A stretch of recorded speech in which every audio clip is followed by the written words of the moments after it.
medar deui ngahanca deui tur ngahibur deui wargi Dahlia dina radiona sewang-sewangan ku bidangan dongeng Sunda ti Dahlia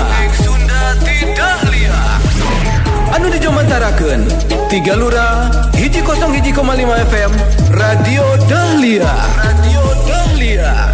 dina jejer carios si Konsleng Wilujeng ngadangukeun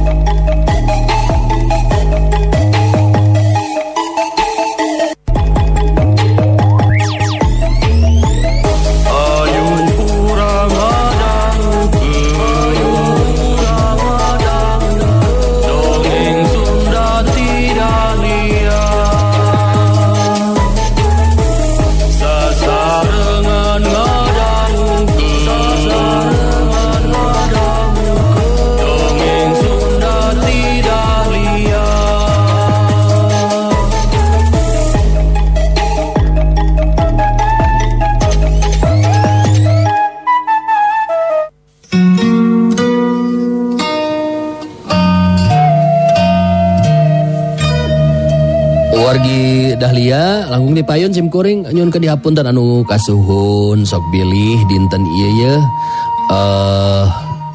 audio anu katampi ku wargi dina radionya sewang-sewangan kirang sae sama 5 panginten bilih aya wagelan sapertos tadi mohon sihapunten anu kasuhun kumargi nuju aya maintenance gaya maintenance mohon sihapunten anu kasuhun nya namun tetap sim kuring nyarengan wargi sadayana nu mikalana pikaresep kana dongeng Sunda ti Dahlia wargi urang lajengkeun kamari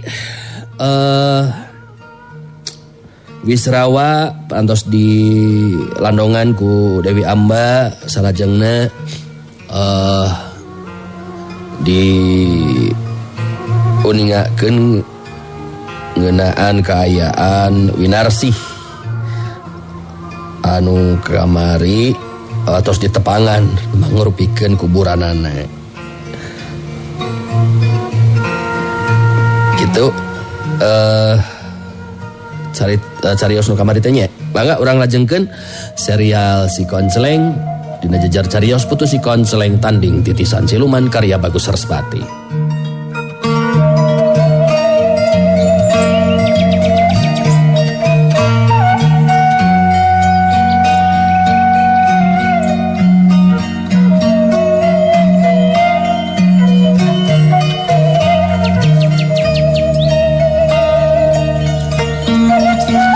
Wargi Dahlia ngadeenge caritaan siga kitu ngeunaan Winarsih anu jadi pamajikanana Wisrawa menang sajongjongan mah ngahulang ngaraga meneng.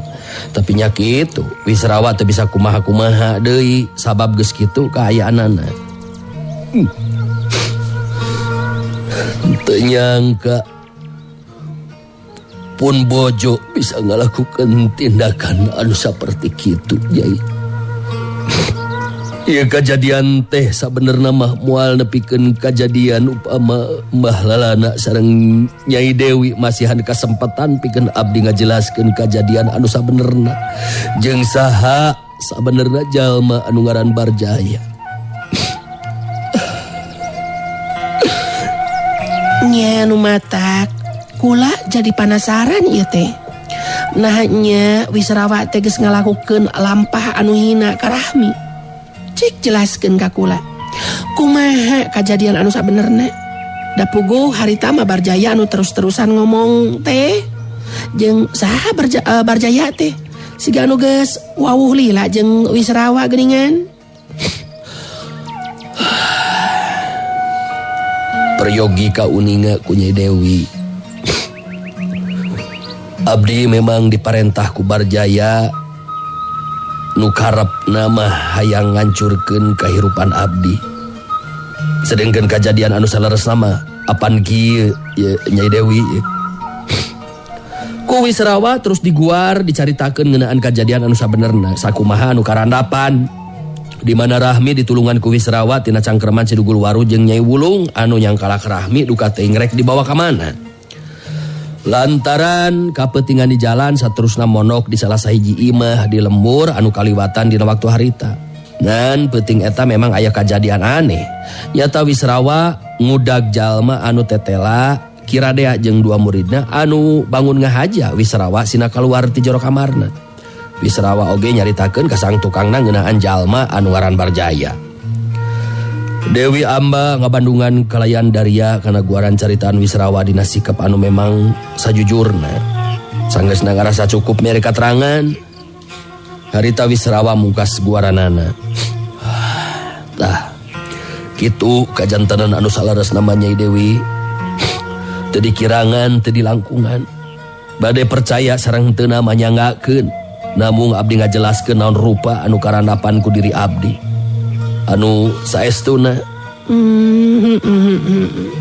mun kitu mah lalana kitu deui kula kaburu nafsu berarti nya kurang asak sasar ari geus aya pasal tiberetona mah pantes atuh Barjaya rek cecep oge sarta neangan rupa-rupa cara pikeun ngahancurkeun kahirupan Wisrawa.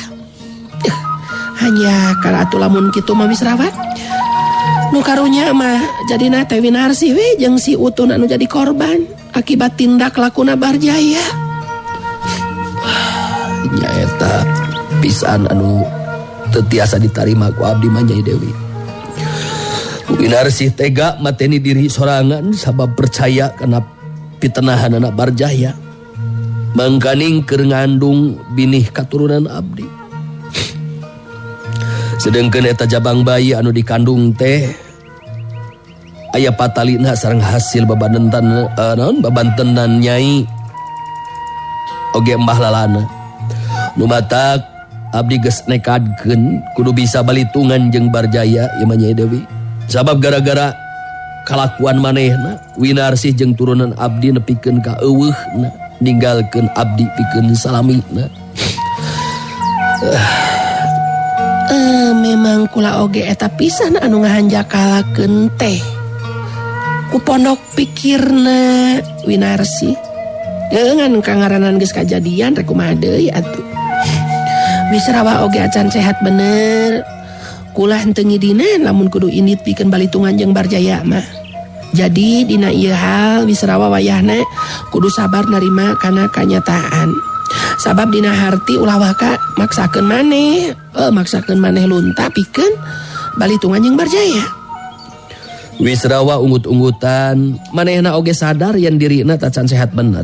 Katambah deui kaayaan Barjaya anu ayeuna jadi pupuhu paguron gabungan. Nu pastina oge teu gampang kitu bae pikeun ngayakeun balitungan jeung Barjaya sabab loba jago-jago anu pastina oge ngabela jeung ngadukung. Dumasar kana eta pamikiran Wisrawa ngolebat aya pikiran anyar pikeun nambahan ilmu ka Dewi Amba. Wisrawa neuteup antep ka Dewi Amba bari terus nyarita deui.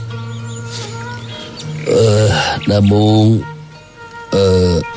etang ngeusian waktos bari mulihkeun kasehatan manawi teu kaobotan upama Nyai Dewi nurunkeun ilmu ka abdi. Supados langkung nambihan pangaweruh dina hal ilmu anu kacangking ku diri abdi. Sabab balitungan jeung Barjaya memang teu gampang. Lantaran Barjaya ayeuna mangrupa pupuhu paguron gabungan anu tangtu be loba baladna Nyai Dewi. Kitu tah. Tapi eta oge upami Nyai Dewi teu ngaraos kaobaan kabotan gitu maksud teh. Dewi Amba unggut-unggutan ngabenerkeun kana caritaan Wisrawa seperti kitu teh. Dewi Amba oge satuju Barjaya memang teu bisa diantepkeun kitu bae. Keur kula taya bayana Wisrawa. Bae teh teuing hayang diajar atawa neuleuman ilmu ka kula mah.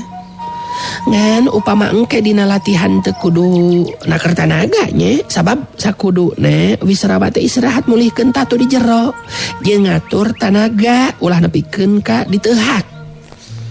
Mungguh ari kangaranan ilmu mah geus jadi hukum alam.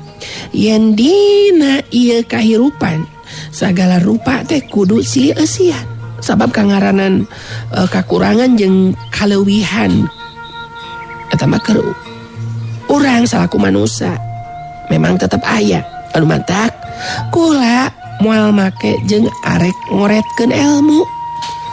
Duh, nampi nuhun kana perhatosan ti salira Nyai Dewi. Ayeuna kumaha rancang urang ngeunaan sigarang larang Nyai Dewi? Kela.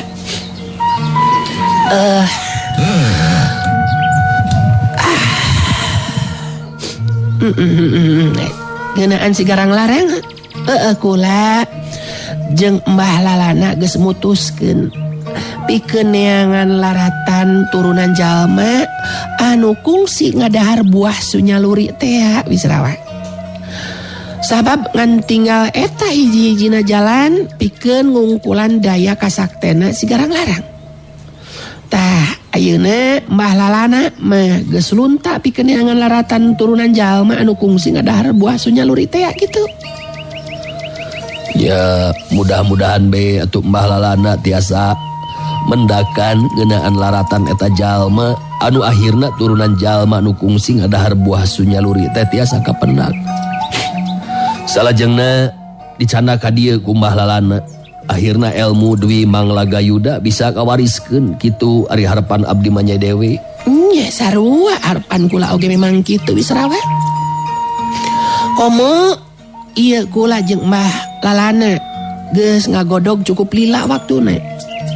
Pabarengan nyiptakeun ilmu Dwi Mangla Gayuda, ilmu anu bisa digunakeun pikeun nandingan kasakten sigarang larang.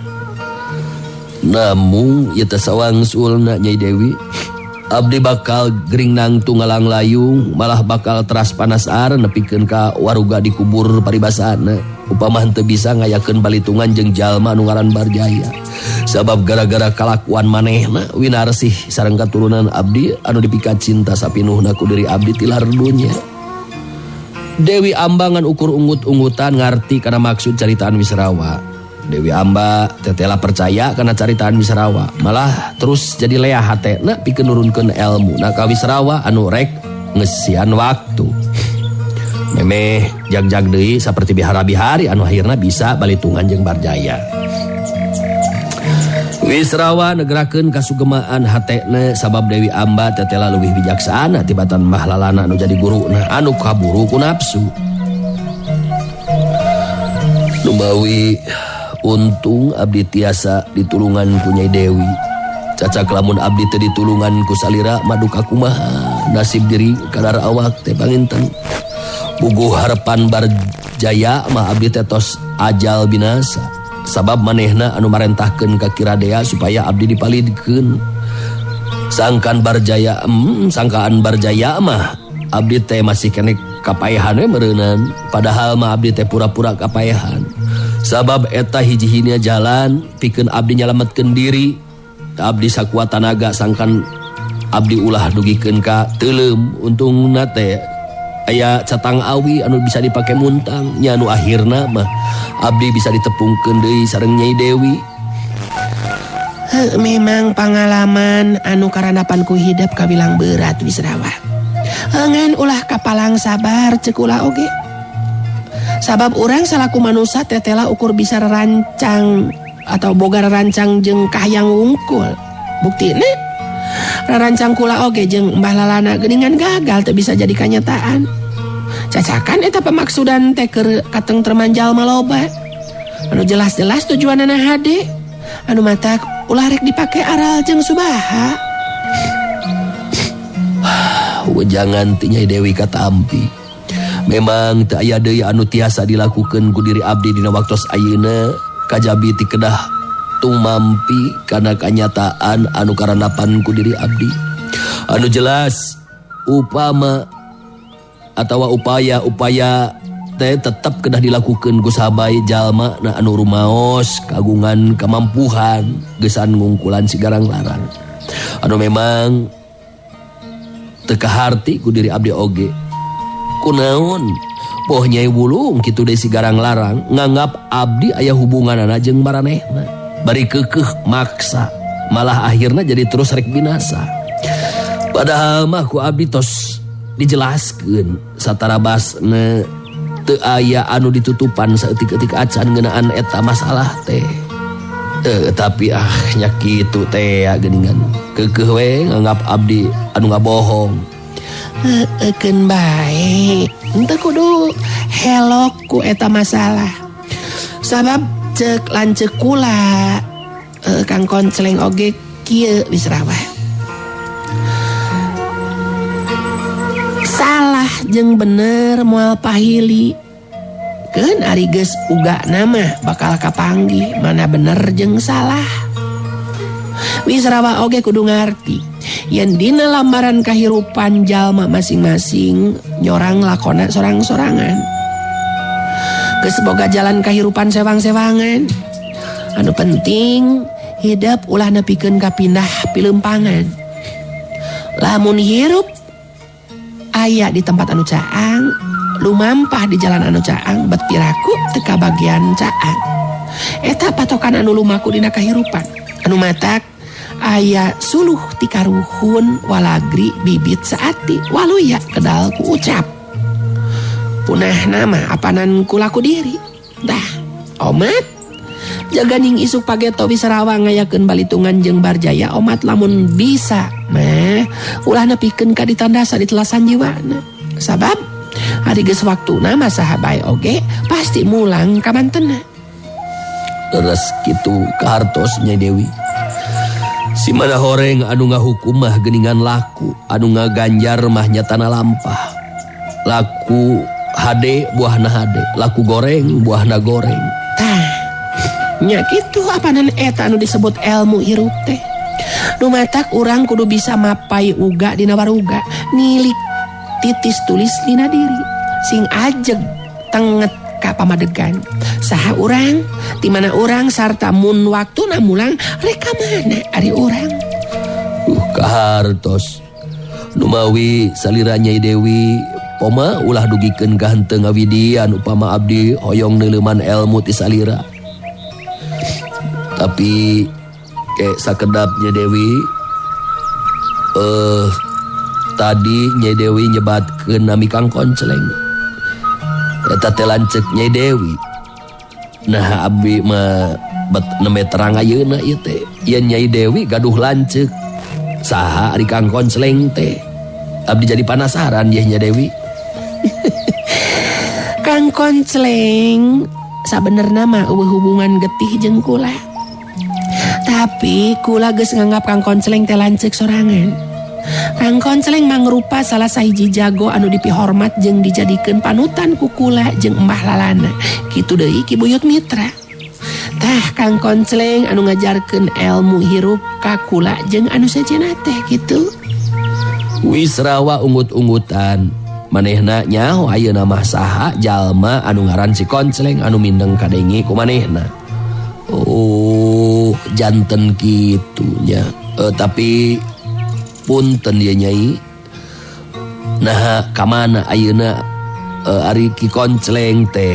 Nah, henteu uninga kana kaayaan ayeuna nu geus harengheng siga kieu. Kieu Wisrawa ari kudu dijelaskeun mah. Nah, Kang Konceleng teu ngilu aub di dunya kajawaraan. Sabab geus undur ti dunya kajawaraan. Kang Konceleng geus moal ngilu campur deui kana urusan dunya kajawaraan. Anjeunna geus hayang hirup tenang. Tah, urusan ieu dunya kajawaraan dipasrahkeun ka kula tiluan. Nyata kula sorangan jeung Mbah Lalana sarta Ki Buyut Mitra. Sangkan bisa ngajaga, sangkan tetep aman jeung tentrem sarta adil. Jadi ngeunaan masalah si garang larang memang geus tanggung jawab kula jeung Mbah Lalana sarta Ki Buyut Mitra pikeun ngungkulanana. Sabab kula tiluan anu memang meunang pancen pikeun ngajaga ieu dunya kajawaraan. Tah ngeunaan Wisrawa rek neuleuman ilmu ka kula. Kula mah moal rek ngoretkeun ilmu. Sabab ilmu pangna disusud teh geusan amalkeun atawa amalkeuneun ka sasama. Nu matok sok be di dieu heula bari ngadagoan kaayaan awak bener-bener sehat sapinuhna. Nu penting keur kula mah Wisrawa kudu inget kana ilmu hirup anu tadi kukula dijelaskeun. Kumaha arti? Kahartos pisan Nyai Dewi. Abdi nampi nuhun kana pangangkena ngeunaan sigaralang larang oge. Abdi siap ngabantos sakuat tenaga pikeun maluruh mapai laratan turunan jalma anu kungsi ngadahar buah sunyaluri teh. Kitu di antara paguneman antara Wisrawa jeung Dewi Amba anu pikeun Wisrawa mah jadi beki tambah kawaruhna kahudang deui sumanget hirupna. Dirina kudu bisa gancang sehat deui saperti bihara-bihari anu saterusna rek ngayakeun balitungan jeung barjaya sarta sayaga diri pikeun ngabantu pikeun maluruh mapai laratan turunan jalma anu kungsi ngadahar buah sunyaluri teh.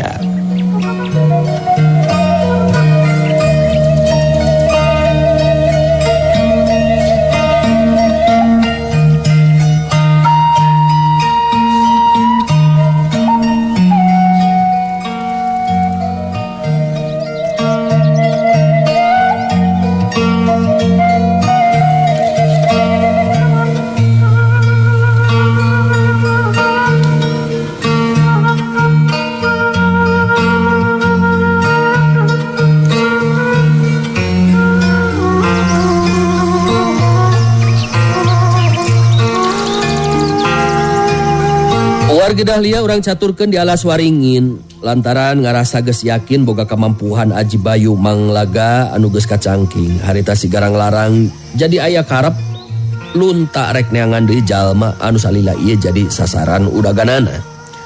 Harita di jero imah keur paguneman teh tiluan antara Nyai Wulung sigarang larang jeung si Dugul Waru. Nyai Wulung neuteup antep ka sigarang larang anu jadi anakna bari terus muka babaran lisan.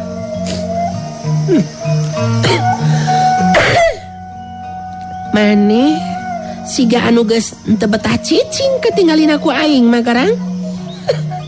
Teu sabar hayang lunta siga namanya.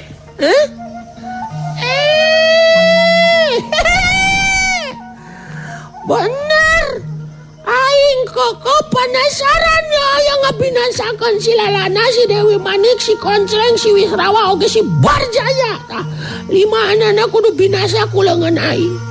Lumatak poe ieu maksud aing marek lunta ti alas waringin. Tah maneh mah cicing we di dieu we mah nya. Nya. Aing mah di dieu we lah. Keur naon make jeung kudu milu sagala rupa. Ngan maneh ya rek ini teh ini jeung saha garang? Ya geus eueuh deui pasina oge jeung si Dugul Waru we mah. Anu rek diajakan ku aing mah. Kumaha maneh Waru? Dae kabaturan aing. Ya piraku we teu daek atuh ye. Ya hayu bae lah akang mah belu. Piraku atuh. Pamimpin ini tapi Allah aduh ngawal lu padahal mah boga anak buah loba. Piraku baru belu. Lu satu hari kitu mah Waru. Artina maneh ngabdi ka aing. Ngan luntana ieu nama urang ulah nepikeun ka gagal sia teh. Aing mah gagal wae. Nyai Wulung milu mairan caritaan mere kapancegan hate keur sigarang larang anu jadi anakna. Nya, piraku deui make gagal garang. Apanan maneh ayeuna mah geus boga Aji Bayu Manglaga anu kamampuhanana ku aing geus kasaksi jeung kabuktian. Anu matak aing boga kayakinan moal aya nu mampuh ayeuna mah paduli teuing saha jelema geus ngimbangan kasaktian maneh garang. Si Dugul Waru milu nemrong omongan deui. Ya. Benar gitu ye. Lumatak akang jadi tambah gede hati. Sabab bakal ngabandungan, bakal nyaksian kumaha anu ngaran Mbah Lalana bakal ngajenggang, ngabebenggang, terus Dewi Amba bakal ngabangingik cerik, Ki Koncleng bakal jadi hokcai, si Wisrawa jeung si Barjaya pada ajal binasa.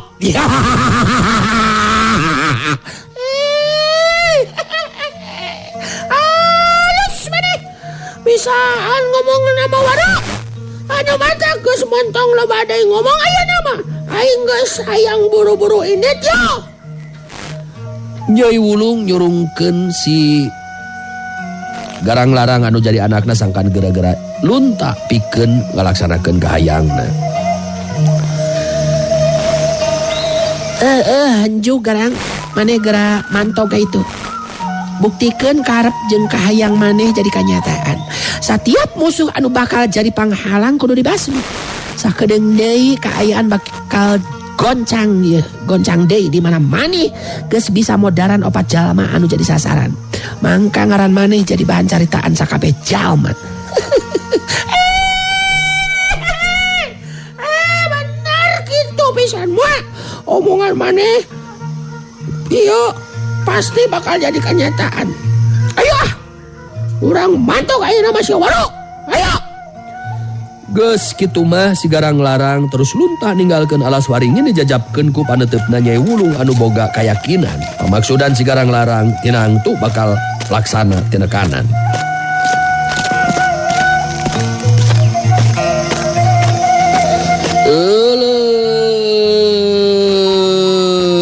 Waktosna wargi parantos teu nyekapan kedah dipungkas deui kedah ditunda deui serial si konsen dinten ya insyaallah enjing urang lajengkeun kumaha lampahan si Garang Larang anu tos hasil ngayakinkeun elmuna pikeun milari udaganana.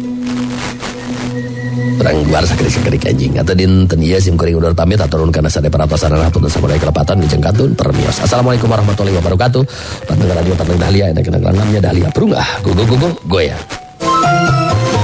Wargi Dahlia cag heula urang ecageun heula dugi ka dieu dongeng Sunda ti Dahlia dina dinten ieu dina carios si Konceleng. Tong hilap ulah dugi ka kantun enjing patepang dangu deui dina acara sareng tempat anu sami mung di 101,5 FM Radio Dahlia. Wilujeng kantun permios